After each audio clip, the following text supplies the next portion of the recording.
A paz do Senhor, amados, aqui é a evangelista Maria das Graças Araújo, da Igreja Evangélica Pentecostal do Brasil para Cristo, em Valparaíso, Goiás. Estou muito feliz em poder servir ao nosso ministério com a leitura e comentário do segundo livro das Crônicas. Mais uma vez, quero agradecer aos nossos pastores, Loide Ramos, Gideon Júnior, e ao pastor Juarez Bonfim, da igreja local, pela oportunidade.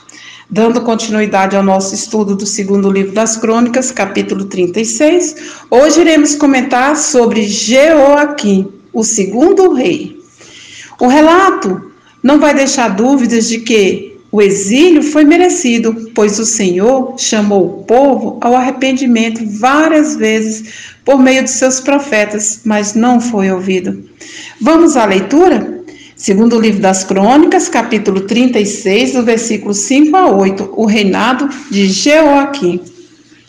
Tinha Jeoaquim a idade de 25 anos quando começou a reinar e reinou 11 anos em Jerusalém. Fez ele o que era mal perante o Senhor, seu Deus. Subiu, pois, contra ele Nabucodonosor, rei da Babilônia, e o amarrou com 2 cadeias de bronze para o levar à Babilônia. Também alguns utensílios da casa do Senhor levou Nabucodonosor para a Babilônia, onde os pôs no seu templo. Quanto aos mais atos de Jeoaquim e as abominações que cometeu, e ao mais que ele achou nele, eis que estão escritos no livro da história dos reis de Israel e de Judá. E Joaquim, seu filho, reinou em seu lugar. Bom, se voltarmos um pouco na história, vamos lembrar que Josias, pai de Joacás e também pai de Jeoaquim, se envolveu numa guerra entre duas potências, que eram os assírios e o Egito. Nisso, Josias morre e o filho de Josias, Joacás, é constituído rei pelo povo, mas só reina 3 meses. Fez o que era mal perante o Senhor e foi levado em grilhões para o Egito. Então, o rei do Egito, Faraó Neco, constituiu a Eliaquim como rei sobre Jerusalém e mudou seu nome para Jeoaquim. E aí nós entramos na história, que tinha Jeoaquim 25 anos de idade quando começou a reinar, e reinou 11 anos em Jerusalém, no período de 609 a 598 a.C. Fez ele o que era mal perante o Senhor. Jeoaquim entregou a prata e o ouro da terra a Faraó, e estabeleceu imposto sobre seu povo, exigiu prata e ouro, segundo as suas avaliações, para dar a Faraó Neco, rei do Egito. Veja que para cumprir o que exigia Faraó Neco, ele impôs um fardo pesado sobre o seu povo. Ele preferiu fazer seu povo sofrer a perder o seu posto e criar um problema para ele. Enquanto o povo sofria, ele construía seus palácios e explorava o seu próximo, não pagava os seus trabalhos. E Jeremias o alertou da parte de Deus e diz: ai daquele que edifica sua casa com injustiças e os seus aposentos sem direito, que se vale do serviço do seu próximo sem paga e não lhe dá salário. Que diz: edificarei casa para mim espaçosas e largos aposentos, e lhe abre as janelas e forra de cedros e pinta de vermelhão. E ele continua dizendo e alertando a Jeoaquim: reinarás tu só porque revitaliza outros em cedros? Acaso teu pai não comeu e bebeu e não exercitou juízo e justiça? Por isso tudo lhe sucedeu bem. Julgou a causa do aflito e do necessitado, e por isso tudo lhe ia bem. Porventura não é isso conhecer-me? Diz o Senhor. Veja como o Senhor fala com Jeoaquim. Mas os teus olhos, o teu coração não atentam senão para a tua ganância e para derramar sangue inocente e para levar a efeito a violência e a extorsão. Jeoaquim, cruel e ganancioso, mandou perseguir e matar o profeta Urias e expor o seu corpo para que todos vissem que aconteceria com o povo que falava contra o rei. Veja, Joaquim cortou as folhas do livro que Jeremias escreveu da parte de Deus e lançou no fogo. E a Bíblia diz que não se atemorizaram, não rasgaram suas vestes, nem o rei e nem seus servos.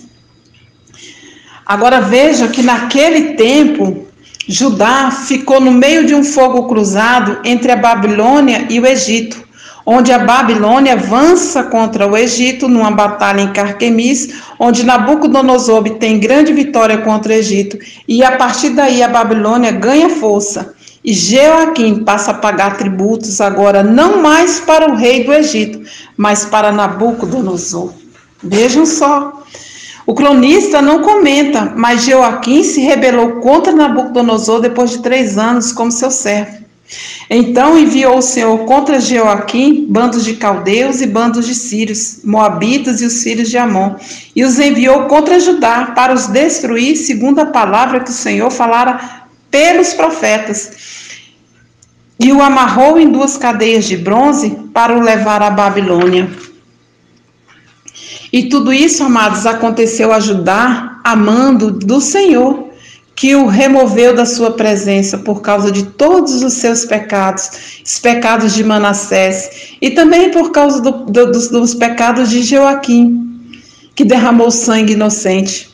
Podemos observar que Nabucodonosor, no capítulo 27, versículo 6 de Jeremias, é identificado como servo do Senhor.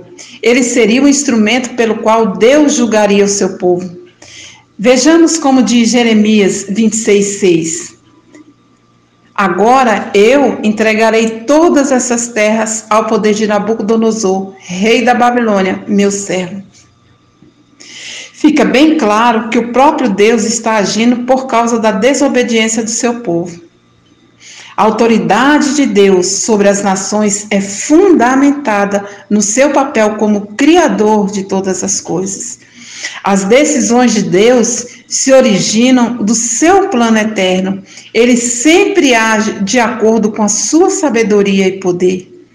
E o povo de Judá não se encontrava numa situação difícil por falta de revelação e de conhecimento da verdade. Deus havia enviado seus profetas para declarar a verdade. O problema maior era a sua rebelião obstinada. O Senhor falara com seu povo através de seus profetas, chamando-o ao arrependimento, mas o povo não escutava. Em Jeremias 24:5, a palavra diz: convertei-vos agora, cada um do seu mau caminho, da maldade das suas ações, e habitai na terra que o Senhor vos deu a vossos pais, desde os tempos antigos para sempre. Todavia não me deram ouvidos, diz o Senhor. Veja que triste. Decidiram a não dar ouvido à voz do Senhor. Estavam obstinados pelo pecado. Então subiu Nabucodonosor, rei da Babilônia, e levou Jeoaquim amarrado, como também alguns utensílios da casa do Senhor.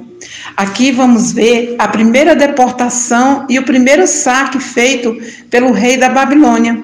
E o rei do Egito nunca mais saiu da sua terra, pois o rei da Babilônia também o tomou tudo que ele tinha. Vimos, amados, aqui um rei que teve a oportunidade de se arrepender e de se voltar ao Senhor, de clamar, como Manassés fez. Lembra de Manassés?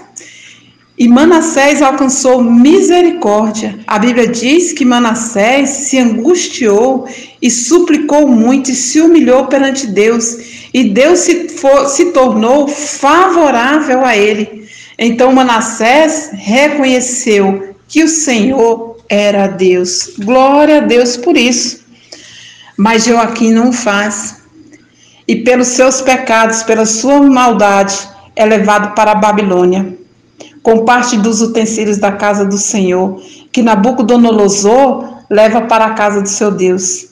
E Jeoaquim, filho de Joaquim, reina em seu lugar. Terminamos aqui, irmãos, e daremos continuidade amanhã com o reinado de Joaquim, filho de Jeoaquim. A paz do Senhor, que Deus nos abençoe e até amanhã.